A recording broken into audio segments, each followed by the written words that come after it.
Hello, welcome to the channel of Javier Perez and Gerardo Lopez. My name is Gerardo Lopez, and this is Javier Perez, Hello. where where we talk about different businesses and companies, where we talk about them and analyze them and see how they work and things of that nature. That's awesome. Yeah. Today is going to be our first show, our first interview. And since I am a business owner, I like to talk and share my experience as a business owner. The trade that I'm in is staffing, um, and in particular, hospitality staffing. That refers to the hospitality industry that service cooks, preps, dishwasher, bartenders, and anything related to the hospitality industry. We provide to different companies, different vendors. It could be cafeterias, it could be golf courses, it could be stadiums. Anybody that would need a server, a prep, a cook, a utility person, we are able to provide that service to those companies. So that's kind of what the reference is when people talk about a staffing agency. The other thing is that an staffing agency have a couple different types of staffing agency. There are the ones that are permanent placing, where we help big companies scout prospects and candidates to be hired by a company that doesn't have the time to do all the research and different types of steps necessary to hire a person. They use an staffing agency to expedite that process, and then they just get the end product, which is the person ready to be hired. The other type of staffing is the staffing that we do, which is temporary work. And with temporary work, we don't have consistent work for the most part. It's just people work one day, 2 days. Sometimes they do work a full week, but it's temporary, and they actually don't work for the companies that they end up doing the work. They actually work for us. We are the ones that create a schedule for them. We give them their schedule for the week, where they will be working and what they will be doing. But that's the side of the temporary staffing. So yeah, I know you've been in this a while, right? How long have you been in business I've for? been doing this for 10 years, staffing, yes. Okay, I got a couple of questions for you. What can you tell us a little bit about what you did before starting the agency? Were you already Yeah, in this kind of like business, sure. or? Yeah, I used to be a general manager for Olive Garden. A friend invited me to fill in a chef for an staffing agency. I thought it was kind of interesting, when my friend asked me like if I be like interested in working like one day, and it was kind of like a new thing for me, because I only knew traditional jobs to where you work every day for 40 hours or more.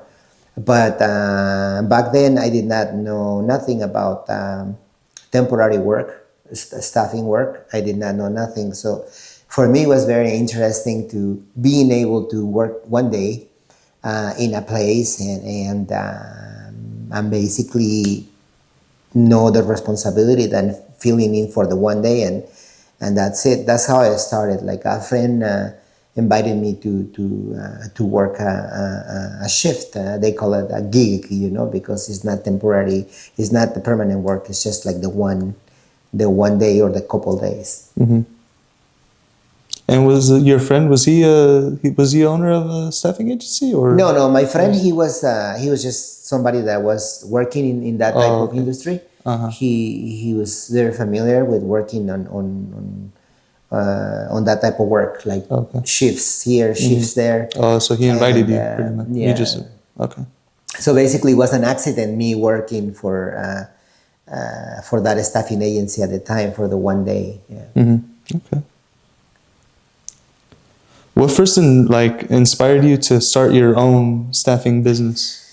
Well, that day when I first did the one shift, I realized that there was about 70 other servers. I was working as a server for the day. And since I was a general manager, I was always thinking budgeting and economics. And I started doing the math in my head, like how much money the owner of the staffing agency was going to make having 60, 70 people working on one day. And I was just thinking it wasn't like a skill labor, like serving or bussing or cooking or prepping. You need some sort of experience, but it's not like an electrician or a plumber that you actually need a couple years of experience, even certification. This type of work, restaurant work, hospitality work is easy for people to do. Yeah. And in my mind, it was a good business, to have, a staffing agency. I started thinking about it, and that's when I decided to learn the business and eventually open my own staffing agency. What were those early days like of the business? Who were your first clients? How did you get in contact with them? What were the first kind of, because I know now you do a lot of different positions, but what were the like first positions you Yes, started off with? yeah, that's yeah. So working through that staffing agency, I decided to kind of like continue picking up shifts from them at the same time that I was working on my regular work whenever I was able to do it. And my background is actually in restaurants, so I knew from way before I became a general manager how to prep, how to cook, how to do a lot of functions in a restaurant. Then me being a general manager, I had to know how to do every single position in a restaurant.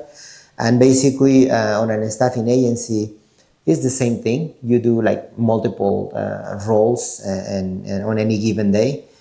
And but my beginnings, most of the time when I was given a shift to cover, it was in the kitchen, and most of the shifts were prepping and cooking, and that's how I established a relationship with the different managers, and that take me to where after when I was ready to start my company, getting all the different permits and insurances and legal documents that I needed to open up a staffing agency. The relationship that I established with the managers on the days that I was working helped me acquire those contracts. So the same managers that I work as a prep, as a cook, those were the same managers that later on when I opened my own staffing agency, they would call me and hire my company to go and do work for them. Yeah, so being able to work for like about a year as an employee opened a lot of doors for me in the way that I made connections with a lot of managers that had the authority to utilize my services as a company. What were some of the biggest challenges you faced when starting out? I'm guessing money was probably a big problem, maybe paying your workers, maybe because I'm not sure how consistent the work was starting off because, being a new company, some people are a little bit skeptical saying, I don't know if I want to use these people who have they haven't been around for a while. How was that like? Yes, it was a very slow process, very organic. I started with myself. It was just me at the beginning that Mm-hmm. I was a company, Mm-hmm. and then basically I was putting money from my other job into the staffing agency for like about a year. Mm-hmm. I would I would get money from my normal job to do payroll with the starting company, because one of the things that happens on this type of industry, the terms of payment from the companies that we service vary anywhere from 30 days to 90 days. Mm-hmm. That means that you provide a service and you have to wait minimum of 30 days to get paid. On average, it's 60 days, but you do have also vendors that they don't pay until 90 days after the service is received. Mm-hmm. So it is a lot of money that you have to put into an staffing agency before you even see a return. So for 1 year, I wasn't able to get any money from the staffing agency. It was the other way around. I was putting my own money into the staffing agency to keep it going, to keep it running. So, yeah, the anybody that wants to open a staffing agency definitely have to consider that it takes long time for the clients to pay the staffing agency, and one way is to just to grow really slow, to Mm-hmm. where you don't really have a huge payroll. You can just grow slow, and so you don't put yourself against the wall as far as like not being able to make payroll, and then just be disciplined, just plan accordingly, and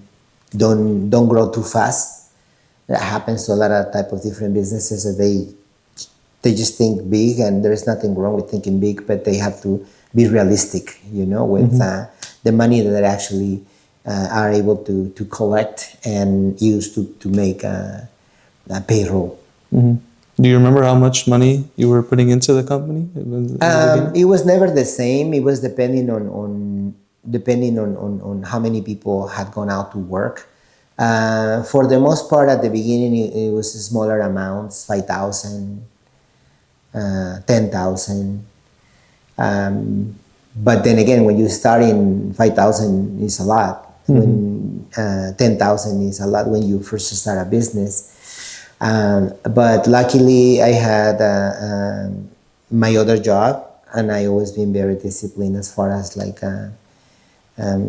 my spending habits. So I was able to manage, Mm-hmm. and got through the first year. Once I completed the first year, I started to see the fruits of my labor, Mm-hmm. and things got easier. Mm-hmm. Was there ever a time during that early stage of the business where you thought maybe I shouldn't be doing this, maybe I should stop now, cut my losses pretty much, or was that never a doubt in your mind? No, to be honest, I was too busy with the two jobs, that I didn't really have time to double guess what I was doing, or to just kind of like give up on it. I thought that it was fun. It was Mm-hmm. fun to be busy all day, pretty much. 5 in the morning to like midnight, almost every day, Mm-hmm. for a few years. As a matter of fact, very busy. No, that was something that I wanted to do, and I was happy doing it. It didn't feel like a job, or it didn't feel like something that I was struggling with, because I was able to get contracts and actually grow. So I would be excited, as a matter of fact, to the next day, because every day was a new challenge, a new opportunity. But Mm-hmm. it never occurred me to give up, or to just stop. Mm-hmm. How did you get your first couple of workers? Because I know nowadays it's a lot of word of mouth.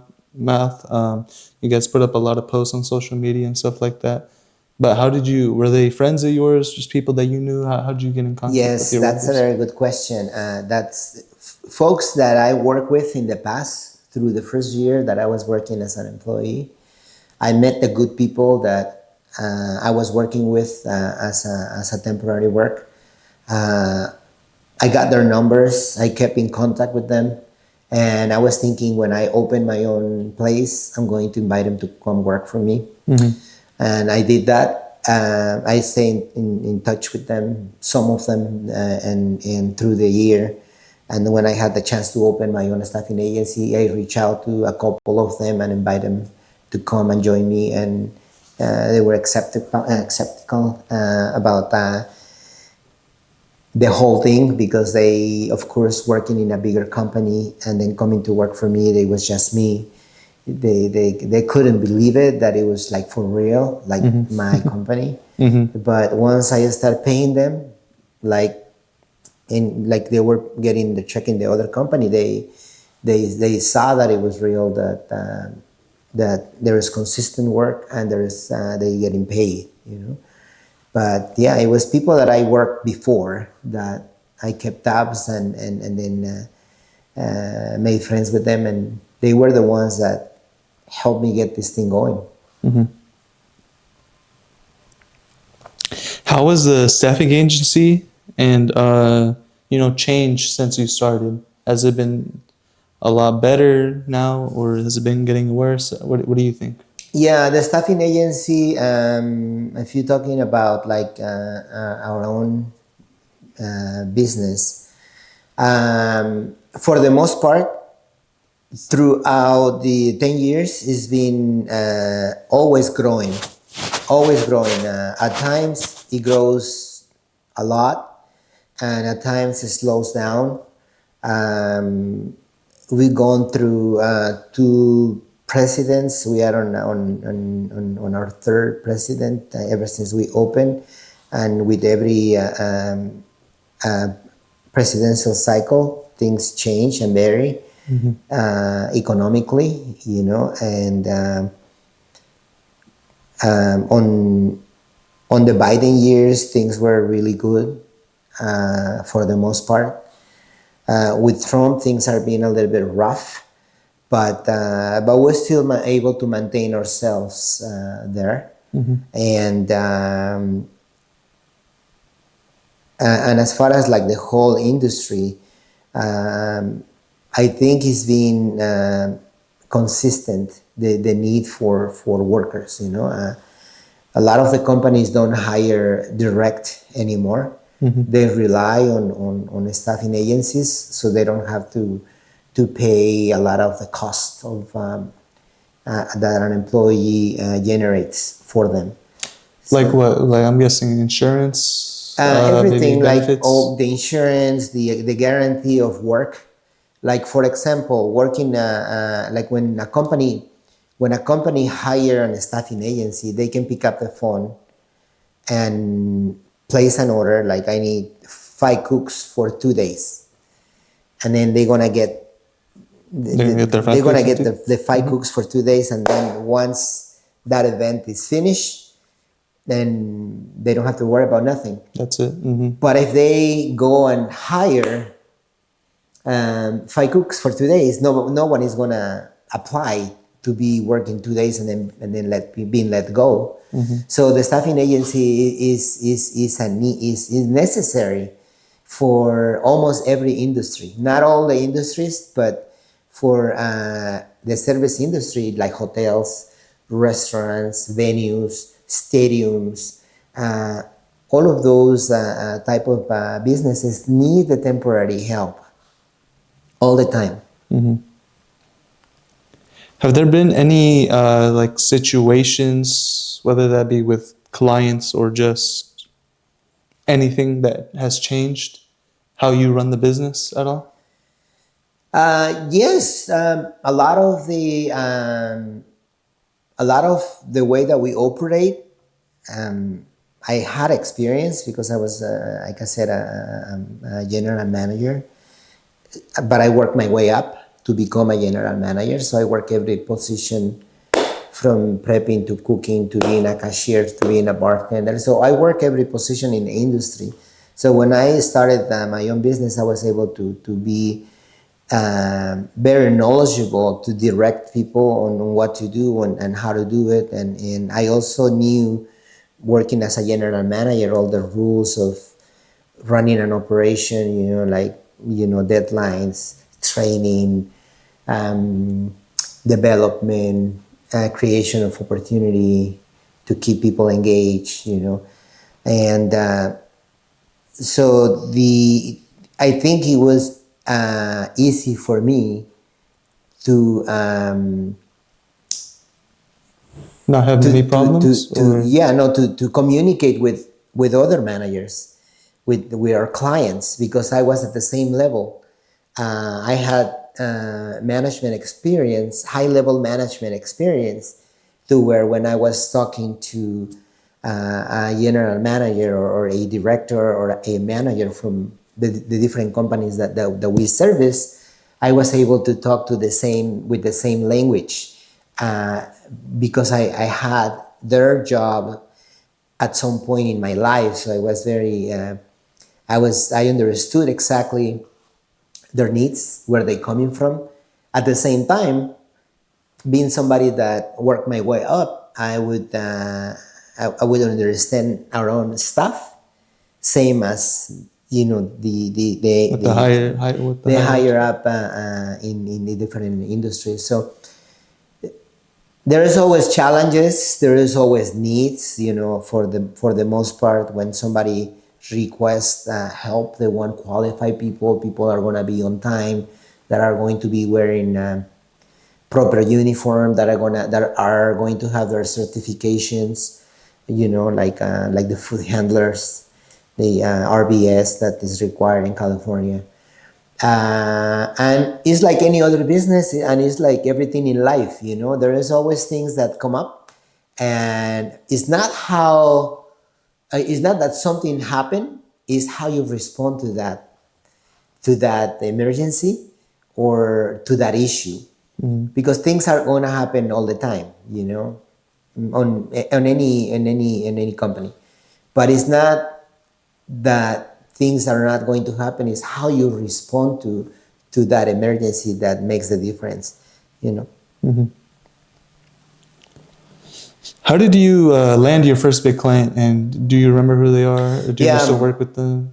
sure. Yeah, my first big client, to me, everybody is a big client, because that's my mentality, that I treat with the same respect a client that is using one person, than somebody that is using Multiple 30, different. 40, 50, 100.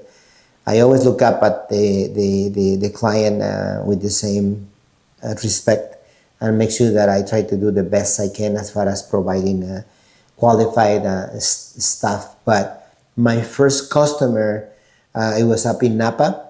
It was a lawyer's building, and they had a cafeteria. They still have a cafeteria, and so the chef from that location knew me as a worker. So when I opened my business, he hired my company to go work for him. So that's one of the things that really helped me, being able to actually do the work myself for like about a year. That kind of like put me out there on the view of a lot of potential customers, and that's what happened. They start calling me because they knew my work, the quality of work that they would get if they hire my company. I sometimes for the first year, or not sometimes, basically for the first year I was the company, I was the one doing the work. So of course, I, without saying that I am perfect, I try to always do the best I could. Yeah. But yeah, the company was Sinapa, and it's a lawyer's company. Yeah. What were some strategies that you used to grow your company? I feel like you did already talk about this a little bit, saying that you already had management experience and stuff like that, so you could kind of get around the problems and stuff. Are there any other things that you did to like Yeah, help part you of out? the strategy was to always be available. I think that a lot of businesses that are not available all the time lose business because of that. When you're not available, what happens is that they call the next person to help them. So that's like absolutely key to be available. The second thing is to deliver quality stuff. You can be available 24/7, but then if you're not able to provide good skilled labor, somebody that is responsible, that is efficient, that is knowledgeable, they probably not gonna hire you back because the quality is not there. So being available, having experienced people, and then having a decent price, having giving value to what you're offering, not being too pricey, not being too low, but just kind of be like on a normal average to where you'll make you'll make your money, but at the same time you're not strangling the customer. It's just you just want to be reasonable. Okay. How do you recruit and most importantly retain your good workers? Because you can have all these people coming into your company, but if none of them are good, like you said, nobody's gonna want to hire you. You can be available all the time, give them the workers, but if they're not good, they're not good. They're not gonna want to keep you. So how do you get and keep your good talent? Yeah, a lot of the people that help us out are word of mouth people that are told that come and work for this company. They are a good company. With that, I'm telling you that the people that currently work with us are very happy and happy enough to recommend our staffing agency to other friends and family. And you make sure that you always have your payroll on time. Make sure that you always have their money for them on time, and make sure that you also try to give something back in the way of small little things like recognizing the employee of the month, um, promoting people to a different position. Like if you start off, somebody start off as a dishwasher, over time, give them a promotion to once they learn to prepping, then give them another promotion to cooking, or kind of like rotate them to different positions today, so they feel that they've been appreciated as far as like us management realizing that the skill level is improving to where now you get in a different position a little bit higher with better pay. And also if you're not satisfied with what you do, we also have different options like bartending, like serving, stuff like that. So hiring the right people, and it's also important. You want to hire people that are committed, and they like and they like to be around, and if we see that somebody is not a good fit for us, we try to pass on that person, because that you can hire everybody, but if you're not hiring the right people, they're gonna come and go also very fast. So hiring the right people, giving the right training, giving opportunity, promotion, and having a good working environment to where they can talk to you and let you know how they feel without feeling that their concerns are going to deaf ears. And again, what I said, working as a general manager, my role back then, it was the same, just to keep the people and to avoid turnover, as much as possible. I know that people grow up to a different opportunity and they don't no longer want to do temporary work.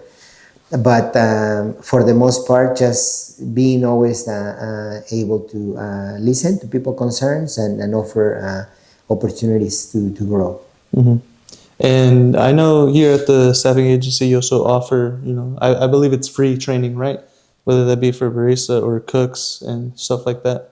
Do you think that that really helps them learn, or Yeah. is that more just what do you Well, think that does? that's another thing that is a plus in our staffing agency. We offer training every Tuesday and Thursday for different positions: prepping, cooking, bartendering, and barista training. So we a lot of people do love that. You know, they like the fact that they can come in, get trained for free. They don't. It's free of charge. They come in. They get to practice on their drinks on and or in their cooking, their ability to know more about kitchen rules, kitchen safety, sanitation. It's just a great benefit that we offer as a company, like free training. You know, every Tuesday or Thursday, you can come in, train on a specific thing that you want to train. We have different things that we train on different times, and but that definitely gives our people a sense of care that our employees feel that we are making the investment in making them better. Hmm.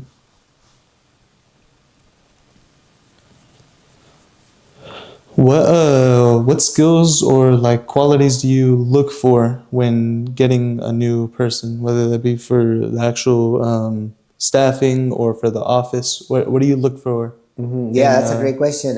Nowadays, one of the things that happens is that everybody that is trying to find a job on their first day or in their interview, they put up the best face, you know, the best version of themselves.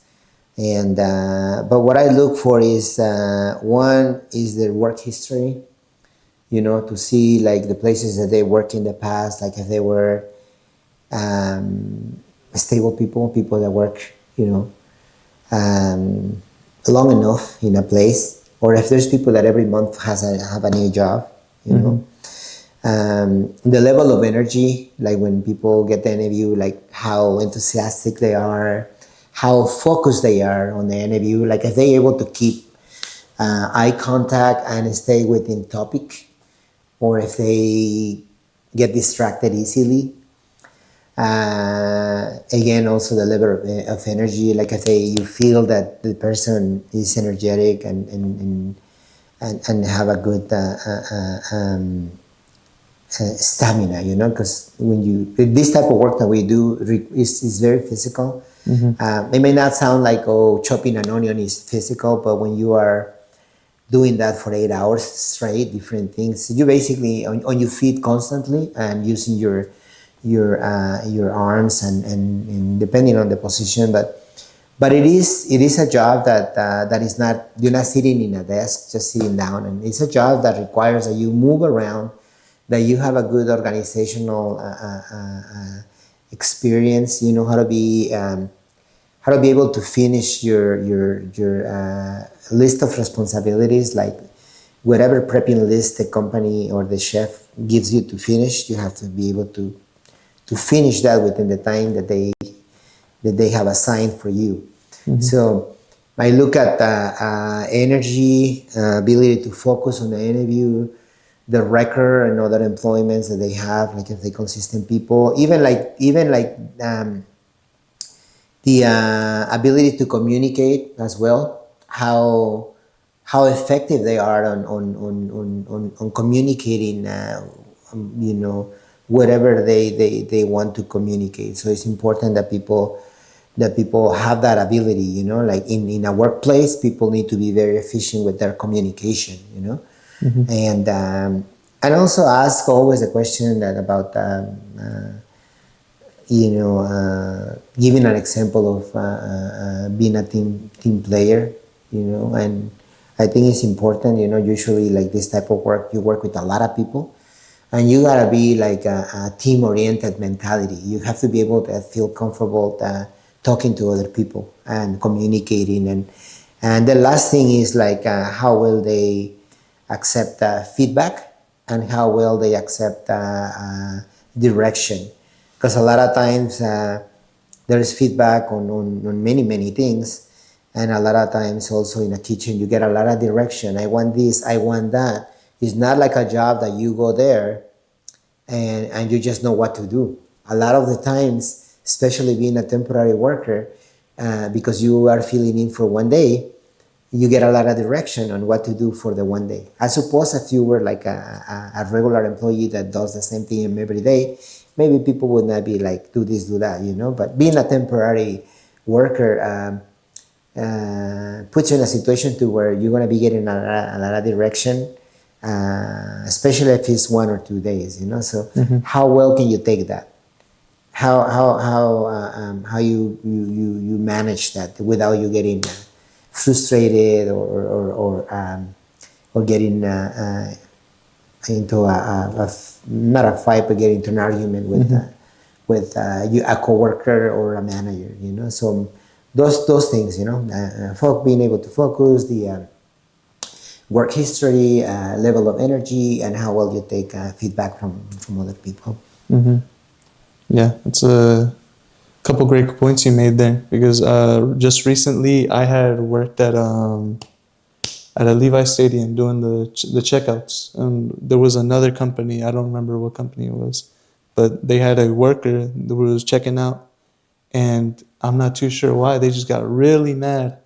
They started yelling, they started cussing at the company, the people at the table, and I just knew at that moment, like, I don't know if that person's ever going to be working here again, Yeah. because that kind of stuff is just not tolerated, you know? And just by seeing that, I don't even know how they got work in the first place, because they must have shown at least a little bit of signs of that. That's, you know, what they will do in the Yeah. workplace. That, Yeah, yeah, filtering the people that you hire is important. You want to make sure that you're not getting a problem, you're not hiring a problem, because it's not only the like you said, these type of situations that the wrong hire is going to create, but it's going to be transferred over to your client, to where like that one person might generate a huge issue in this other place that you send him, you know, him to work, you know. Like, you gotta be very careful with when you hiring people. You have to really take your time to pick the right ones, without saying that it's always gonna be perfect, because things are not perfect ever in life, you know. But just put in the time and on trying to do the right hiring the right person. Yeah. give me a second. Now the lights turned off. Oh, okay. There Yeah, it because is. the movement lights. Okay. So right now we're nearing the end of the summer, going into fall. How does the changing of the seasons change the industry right now? Yes. So for one, uh, the month of September and October are the busiest months of the year for the most part. There's a lot of events happening, a lot of parties going on. You know, Halloween and all, and so we get a swamp with orders. And so yes, we ramp up hiring around this season, and get ready. You know, and that's pretty much what we do every year. Just being ready and acknowledging that these couple months are the busiest of the year, and just, you know, doing a lot of advertising to bring people over to apply with us, and also letting the people that work with us that we are hiring, and let other people know that they know that there's opportunity. How many people do you think you hire at around this time? Well, There's it's always different, because sometimes you are a staff to where you don't need to hire a lot of people. a lot, but sometimes throughout the different years that I've been doing this, it's always been different. Uh, but I again, you know, I would not have an average, but if you want to put an average, you can say between 20 to 100. for the season, seasonal workers. Just for the season. Yes, yeah, seasonal workers. They're not gonna be working here permanently. It's basically they just kind of. It's like every other store, like Macy's and J.C. Penney. All those stores hire for the season, the Christmas season.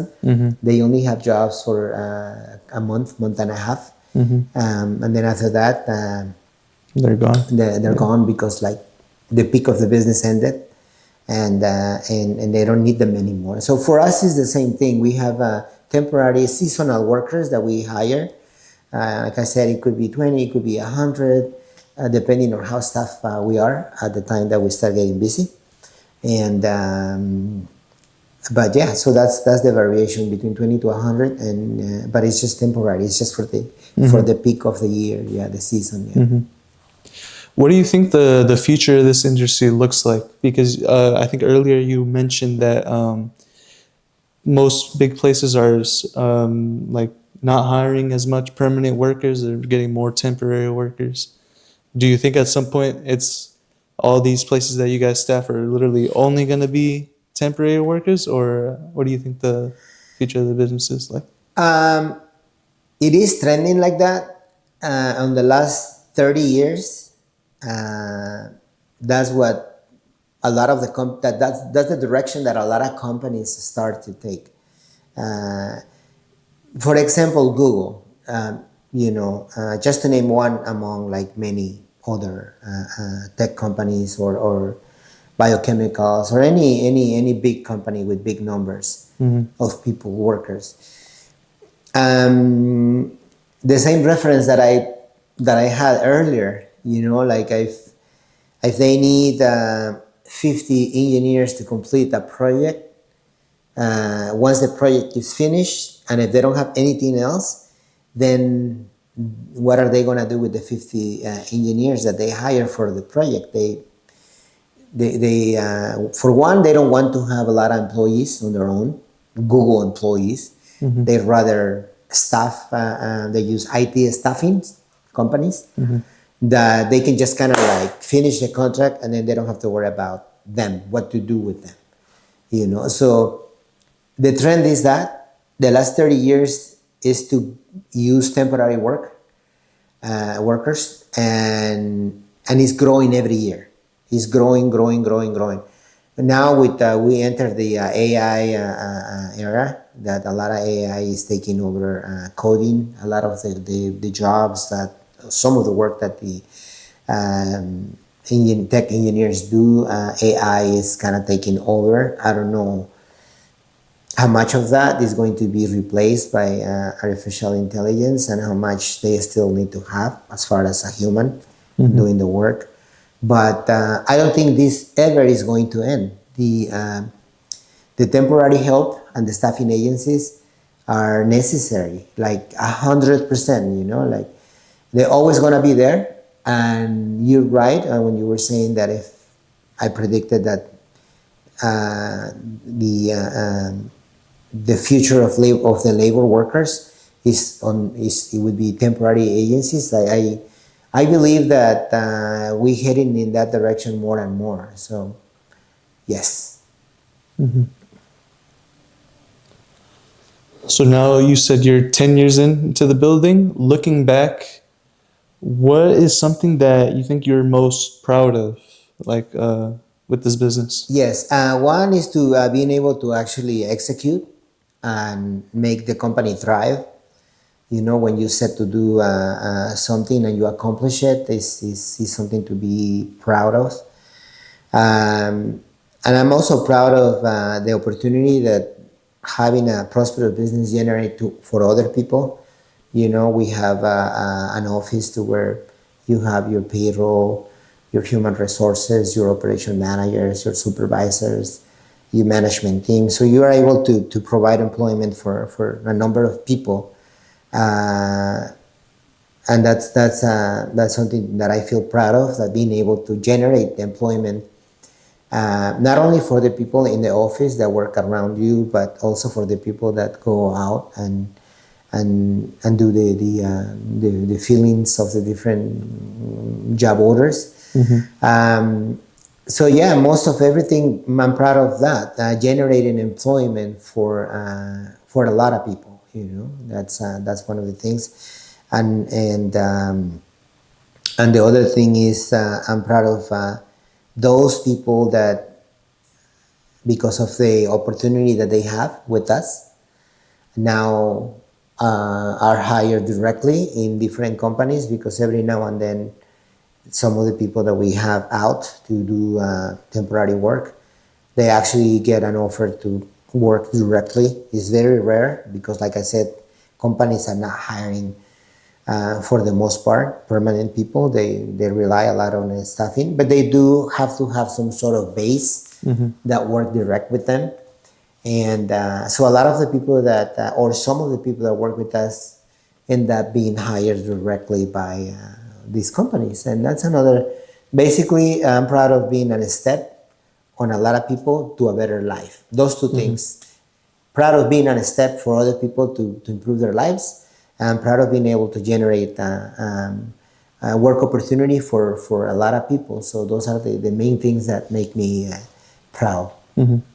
What is something that still motivates you to keep on going, to keep on growing, to keep on getting work done? What is it that keeps you going? Yeah, motivation. Motivation is super important. It gets you going. It keeps you moving. I think that I would add the discipline part to it. When you are disciplined, um, and that gives you the consistency of uh, um, accomplishing the next step and the next step and the next step. If you have motivation, that is great. That's like a booster. But the energy is called discipline. If you're disciplined to do the task day in, day out, everything, you have a system in place, you do the things that you're supposed to be doing on a daily basis, that would maintain you and keep you there. The motivation is the booster to the discipline to actually accelerate growth and to move faster. So, but there is a combination of things. Motivation is the booster. What gets you to places is the discipline. Mm-hmm. Was there someone or something that helped you along the way that you use as sort of like a guide or a mentor when growing the business, or did you just do it all yourself and just learned along the way? I think it was experience that I had on management from different places that I worked for. By the time I started my own staffing agency, I had worked over 20 years in different companies. Just a few, because I was not someone that moved too much. I Mm-hmm. worked in 3 different places only for like about 20, 25 years. Okay. So I was very committed to whatever I was working. I was there, with my heart and with my love and everything. And so each company that I worked in the past gave me a little bit of experience, a little bit of perspective, a little bit of teachings. And so I combine all of that together, like the 20, 25 years experience to use it on my own business. And I think it didn't even feel that it was difficult, because I pretty much had the background to execute. And it was just kind of like a matter of time to build up the layers to where the company, had a size to where like it could be considered a good business, a good company, because at the beginning it was just me, and Mm-hmm. it took time to build those layers, those different amounts of workers, to where like I can be considered as a business, real business, where you actually make money. Mm-hmm. What is some advice you would give to either someone that's just starting off or wants to start off, or yourself right at the beginning? What is some advice you would give to them? Yeah, the advice is to start a business is always like to make sure that you're realistic about your expectations, um, and also like knowing that you probably want to work more than when you were an employee. Being a business owner almost triple the amount of time that you have to invest. When you are a worker, you fill in or cover the shift that you doing, and you go home, and that's the end of it. When you have a business, you have to plan before a shift gets done, and then you have to plan throughout the shift, and then you have to plan after the job is done, or not necessarily planning on all three phases, planning to get the people out, and then just kind of like keeping an eye on what's going on with that day work, and then like at the end being able to kind of like wrap up the day in a way that everything that happened and everything that needed to be done, and then everything else that need to be done is completed. Because you have to keep the employees information, on where to work, what they're going to be doing, and then you have to make sure that the job got done, and everything is fine, and then you have to collect the hours that the worker work, so you can calculate your expenses and everything. So and then plan for the next day. So like when you are a business owner, any business, any given business, you work like triple than a normal employee. So yeah, so like that, my advice to people trying to get into any business, not only staffing agencies, just to be realistic on what their expectations are.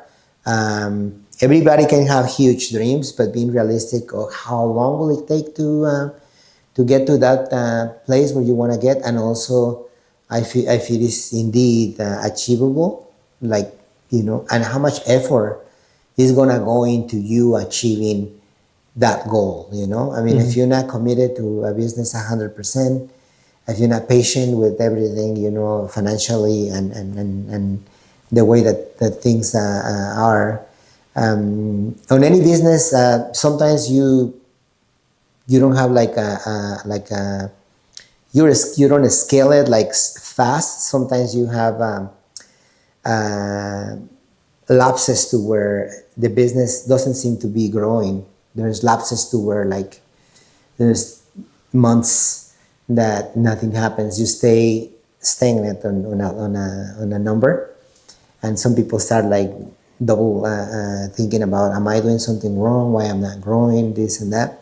But businesses are like that. Sometimes you like on a flat line, and then all of a sudden you get a big spike, and then back to flat line, and the businesses are like that. Nothing is like you always going up, going up. No, it's like the stock market. The stock market, you have the bad days that the stock market crash, and then you lose money, and then there is the days that everything is the same, and then there is the days when you have a 20% gain. A business is pretty much the same thing. It's like being on the stock market. The goal is to keep it steady, growing a little bit but steady for the most. That would be the goal on any company. The companies don't want like the big jumps or the big drops. They just like it steady, as long as there's a slow growth in it. As long as it's consistent. Yeah. Yes. Yeah, consistent and slow growth. That's what everybody's shooting for. But if you achieve that, then you'd be doing a good job. But always keep in mind that things are going up and down, and just kind of be ready for that.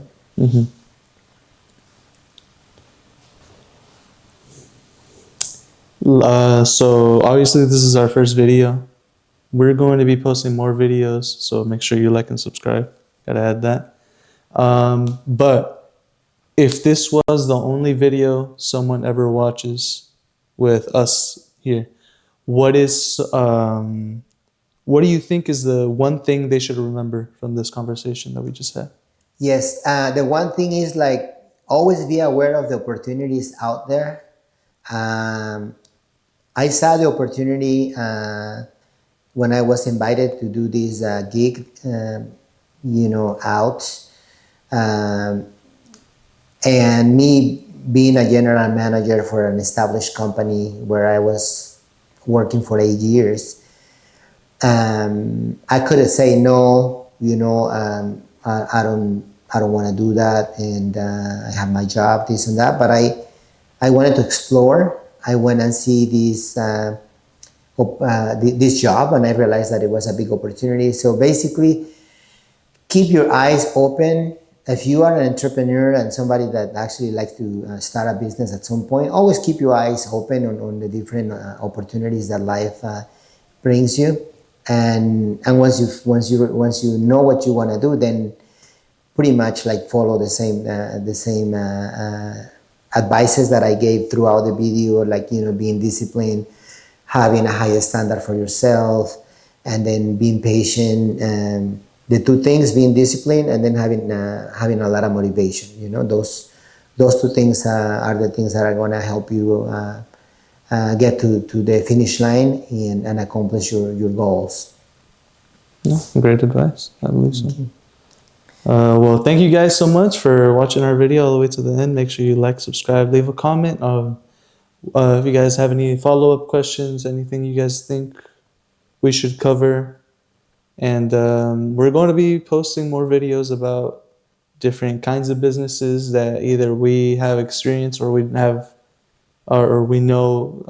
we've done analysis on.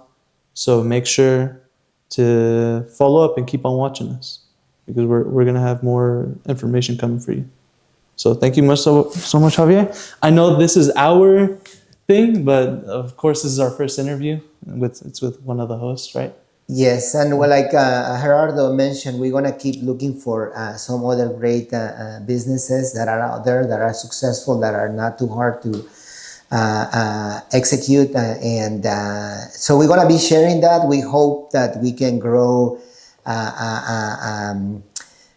more entrepreneurs. We are in the hopes that we can make people wanted to go from being a worker into a business owner. And I can tell you for myself that that's possible. I believe in that, even though that I had a good job. Not that I wasn't happy, but I didn't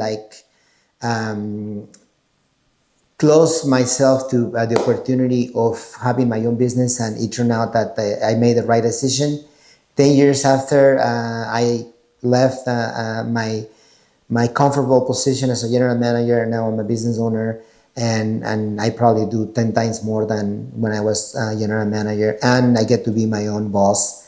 So that's another plus to being an entrepreneur. It's not easy. It's hard. It's a lot of work, and it's a day in, day out work. But I promise you that is very rewarding. You would not regret it.